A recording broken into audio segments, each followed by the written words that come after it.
ஒருத்தர் பணத்தாசை பிடிச்ச ஒருத்தர் பணம் இல்லைன்னா அந்த ஆளுக்கு தூக்கம் வராது. எதையும் யாருக்கும் ஒத்த ரூபா கொடுக்கப்படாதுன்னு ஒரு மனசு. ரொம்ப நெருக்கடியான ஆளு, வட்டி கொடுக்குற பழக்கம் இருந்திருக்கு. வட்டி பணத்தை வட்டிக்கு மேல வட்டி போட்டு அதை குட்டி போட வைக்கிற அளவுக்கு திறமையான ஆளு. ஆமா, கொடுக்கவே மாட்டாங்க அஜெண்டால. அப்படி வசூல் பண்ண போறாரு. கொஞ்சம் வசூல் வந்துருச்சு. அந்த காலம் நான் சொல்றது பழைய காலம். அப்படி பழைய காலத்தில் அந்த வசூல் பண்ண தங்க காசு கொண்டுகிட்டு வர்றாரு. ஒரு சாரட்டு வண்டியில கிளம்பி வர்றாரு. சாயந்தரம் நேரம் கொஞ்சம் அசதியில் அப்படி படுத்து தூங்கிறாரு. ஒரு பை மட்டும், பல பையில பணம் இருக்கு, பொன் முடிச்சு, ஒரு முடிச்சு மட்டும் நழுவி விழுந்துருச்சு. இவர் நேரா வீட்டுக்கு வந்துட்டாரு. வீட்டுக்கு வந்ததுக்கு அப்புறம் தான் தெரியுது ஒரு முடிச்ச காணும்னு. பதறி போன ஜெண்டா. ஆகா, பணம் முடிச்சு போச்சே, வட்டி வாங்கின காசாச்சே, எங்க எடுத்தானோ என்ன ஆச்சோ ஏதோ என்ன பண்றது. பதறி போய் என்ன பண்றாரு, ஒரு முடிவு எடுக்கிறார். இந்த தண்டோரா போடுற காலம் இருந்துச்சு. அப்ப இந்த மாதிரி இன்னாருடைய பணம் முடிச்சு விழுந்துருச்சு, யாராவது எடுத்தவங்க கொண்டாந்து கொடுத்தீங்கன்னா 100 பொண்ணு சன்மானம் குழுங்கப்படும் அப்படின்னு அந்த அறிவிக்கப்படுது. 100 பொன் சன்மானம் வழங்கப்படும். இப்ப யதார்த்தமா அங்க உள்ள ஒருத்தர் ஏழ்மையானவர், அவர் வறுமையிலும் செம்மையா இருந்தவர், ஒரு பிள்ளையார் கோயில் கட்டி போடலாமே கனவு கண்டுகிட்டே இருக்காரு ரொம்ப நாளா. அவர் குளிச்சு முழுகிட்டு அந்த வழியா வர்றாரு. அந்த பொண்ணு பை, பணப்பை கிடக்கு,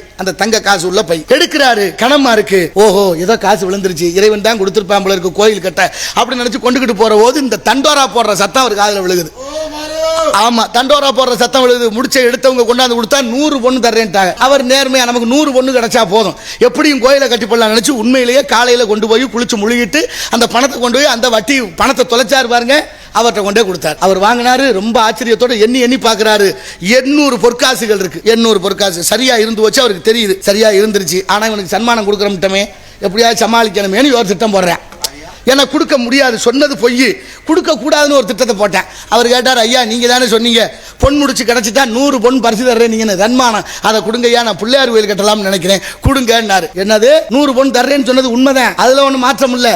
ஆனா அந்த பையில 900 பொண்ணு இருந்துச்சு, இப்ப 800 தான் இருக்கு. நீ வர்ற வழியில 100 பொண்ணை எடுத்துக்கிட்டு கொண்டாந்து கொடுத்துருக்கிற, ஏண்டா திருட்டு பையில எடுத்துக்கிட்டு இன்னொரு 100 பொண்ணு வாங்க பாக்குறியா, கொடுக்க முடியாதுன்ட்டு. அவர் உண்மையிலேயே நேர்மையானவர். துடிச்சு போனாரு. நீதி எங்க கிடைக்கும்?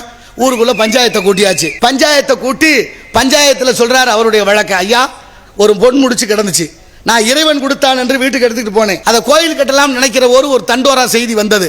பணம் அவருடையதாக, அதை எடுத்தவர்கள் கொடுத்து விட்டா 100 பொன் எனக்கு சன்மானம் தர்றதாக சொல்லியிருந்தாரு. நான் பணப்பையை கொண்டு போய் ஒப்படைச்சேன், 100 பொன் தராம நான் எடுத்துக்கிட்டு கொடுத்தேன்னு என்னையே குற்றச்சாட்டு ஆக்குறாரு, அதை விசாரிங்கன்னு அவர் சொல்றாரு. இப்ப அந்த வட்டி கொடுத்த அந்த பணக்காரரை கூப்பிட்டு விடுறாங்க. அவர் வந்தாரு. ஐயா பணப்பை தொலைஞ்சிச்சா? ஆமா தொலைஞ்சிச்சு. எவ்வளவு பொண்ணு வச்சிருந்தீங்க? 900 பொண்ணு வச்சிருந்தேங்கிறாரு. இப்ப எவ்வளவு இருக்கு? 800 இருக்கு. எடுத்துட்டு வாங்க, எண்ணுவோம்னு பஞ்சாயத்துல வச்சு எண்ணப்படுது. எண்ணி பார்த்தா உண்மையிலேயே அது 800 பொண்ணு இருக்கு.